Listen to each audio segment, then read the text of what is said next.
Hey everyone, so before we start today's video, I just wanted to make a few event announcements from the Florida Barter Hub. This is Sam Davis's group. They are putting on a basic first aid scene safety patient assessment event on June 28th. So if you live in the Florida area and you would like to learn about this, I highly recommend that you check out the event. And the next event that they're putting on, another one, is called It's a Return to True Community, and this is happening on June 5th and June 7th, and it's an opportunity for you to trade, share, barter, get to know people. And the third event that they're putting on is the free hurricane preparedness distribution event. It's going to be held on Saturday, June 6th in multiple locations starting at 9 a.m. I'll make sure to put information in the description below. You can also find out more details about these events just by registering with Prepping Communities and checking out Sam Davis's Florida Barter Hub group. I would recommend checking out this group. They're always putting on events. It's such an active group, and I think it's just a true testament to what preparedness events should be about. So I hope that you will check them out, and let's get on with today's video.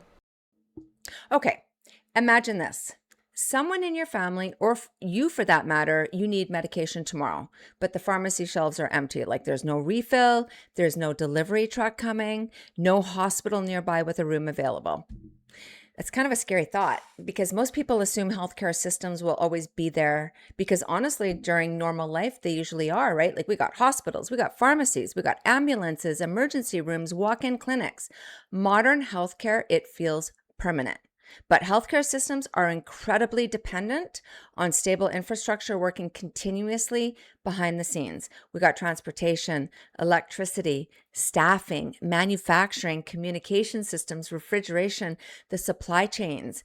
And during large emergencies, those systems can start struggling surprisingly fast. So today, we're going to continue our After SHTF series with Part 4, Medical Preparedness. Okay, this section, honestly, it is huge. It's got an enormous amount of detail inside the handbook. I think that this section is huge. The whole handbook is over 300 pages. But in this video, we're going to cover this section mostly at a high level just for the sake of time, because medical preparedness is one of those things that people usually don't think much about until systems start becoming unstable and suddenly small medical problems become much bigger problems. So if you want access to the full handbook and the complete breakdown, all you got to do is head on over to preppingcommunities.com. Membership is completely free and it'll give you access to the full preparedness library, which has over 10,000 postings and growing. And then there's discussions and groups and guides and interactive maps and events. And then you can go into a lot more detail in this handbook than we can actually cover in one video. Okay, so most of us, we focus on food, water, fuel, generators, supplies, but we rarely ask, what happens if healthcare systems themselves become unstable? That is the bigger preparedness question, because modern healthcare depends on an enormous amount of infrastructure functioning normally every single day. And honestly, I don't think a lot of people realize how dependent modern life really is on those systems until something interrupts them. So, question for you. How prepared would your area be if healthcare access, it suddenly became limited? Would your local hospitals handle a large emergency well?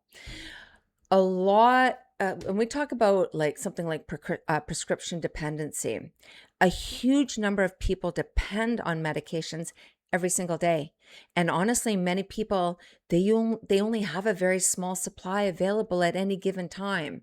So this section, it talks about medication shortages, pharmacy closures, refrigeration problems, insulin dependency, and emergency medication planning, because during emergencies, even short interruptions can become serious very quickly for some families. I think the one thing that would probably concern me the most is if I'm diabetic or I have a child that's diabetic and I can't access insulin. That makes me worried for a lot of people who are dependent on that medication. Preparedness, it often means planning before systems become unstable, not after. And hospitals, they can become overloaded super fast. Like a lot of people assume if something bad happens, I'll just go to the hospital. But during disasters and pandemics and severe weather, infrastructure failures, mass casualty events, medical systems can become overwhelmed super fast. And preparedness, it doesn't mean replacing doctors or hospitals by any means, but it does mean becoming less helpless if help is delayed. And we have got to know at least basic first aid, wound care, sanitation, emergency response, because small medical problems can become major problems when treatment isn't immediately available. Like, could your local healthcare system handle a prolonged emergency? Like, how far away is the nearest hospital from where you live? And I think like knowledge, it does matter more than gear. And in one of the major themes throughout this section is this. Again, it is about knowledge because it does matter more than gear, because preparedness is not just about owning supplies, it is understanding how to use them. And the handbook, it covers first aid and burns and cuts, sanitation, trauma response, hydration, infection prevention, and offline medical references. Historically, communities, they survived difficult periods partly because more practical medical knowledge existed at the household level. Preparedness increasingly means rebuilding some of that resilience again. Again, it's not just about supplies, you guys, it is about adaptability. And one thing I think a lot of us underestimate is how quickly health problems increase once infrastructure starts struggling. Like once clean water becomes unreliable, refrigeration fails, sanitation weakens, overcrowding increases, medical problems usually increase too. Historically, disease and sanitation issues often caused enormous suffering during disasters, sometimes more than the original emergency itself. And that's why preparedness, it also needs to include like water purification, hygiene, sanitation, waste management, prevention. I think it's good to ask yourself, like, what's the biggest weakness in your area when it comes to sanitation or water? Like, could your household function if clean water became unreliable for several days? And what I think too, like community, because community medical resilience matters. And historically, communities that maintained like communication, cooperation, shared knowledge, local support systems, they usually adapted much better during difficult times than isolated individuals. I really do not believe that preparedness is all about being individual. I believe it is about community too. And that is one of the reasons our platform, preppingcommunities.com, it matters, because you can connect with others that are discussing like first aid, preparedness, resilience, homesteading, emergency planning, practical survival skills, because honestly, nobody knows everything, and shared knowledge, it truly matters. And I think more now than ever.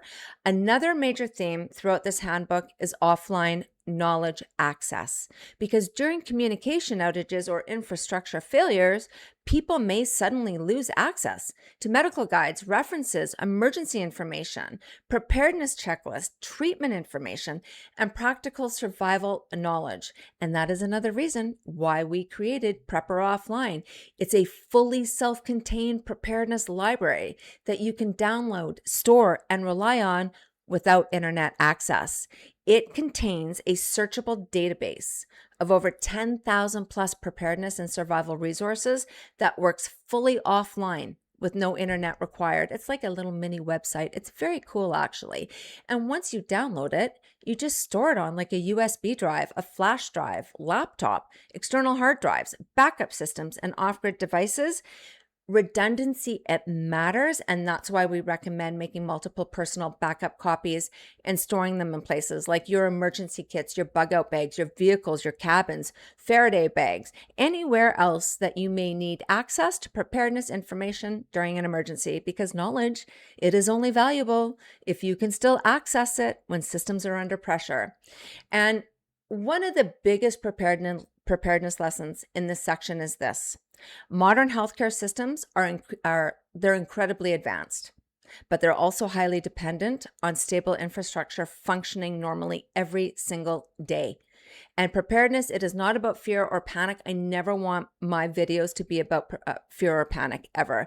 I want us to be able to have an understanding where vulnerabilities exist, how dependent modern life really is, and how to become more resilient before emergencies happen. So in the next video, we're going to move into part 5, which is transportation and fuel, because when systems start struggling, movement itself, it quickly becomes a major survival issue.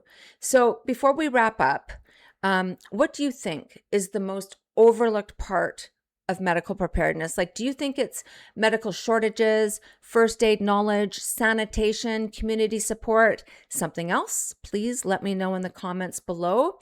Like I said, today's video was a very high level of this section, medical preparedness. Please, if you want to access the full handbook, just head on over to preppingcommunities.com. Membership is free. You can access all of the information there. And if you enjoy these type of preparedness discussions, if I've entertained you, please consider subscribing, hitting the bell, joining the community, and helping our channel grow. I appreciate you. I appreciate you spending a few minutes with me today. Until the next video, stay safe out there, and I will see you in the next one.